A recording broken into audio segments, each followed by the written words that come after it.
శ్రేయస్ అయ్యర్ నాయకత్వంలోని భారత టీ20 జట్టు జింబాబ్వే పర్యటనను ఘనంగా ప్రారంభించింది. తొలి మ్యాచ్లోనే 7 వికెట్ల తేడాతో విజయం సాధించి సిరీస్లో బోణి కొట్టింది. తాజాగా జరిగిన రెండవ టీ20లోనూ అదే జోరును కొనసాగిస్తూ సిరీస్ను కైవసం చేసుకుంది. దీంతో భారత టీ20 జట్టులో సరికొత్త ఉత్సాహం నెలకొంది. అయితే ఐర్లాండ్, ఇంగ్లాండ్ సిరీస్లలో విజయాలు లేక నిరాశపరిచిన జట్టుకు ఈ విజయం ఎంతో కీలకమైంది. అలాగే కెప్టెన్గా శ్రేయస్ అయ్యర్కు కూడా ఇది తొలి సిరీస్ కావడం విశేషం.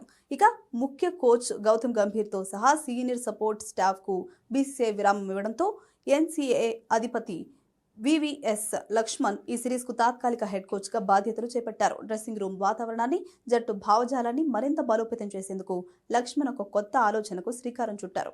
పాజిటివ్ మైండ్ సెట్, మైదానంలో ఆ రోజంతా చూపించే క్రమశిక్షణ ప్రోత్సహించేందుకు బెస్ట్ యాటిట్యూడ్ అవార్డును పరిచయం చేశారు.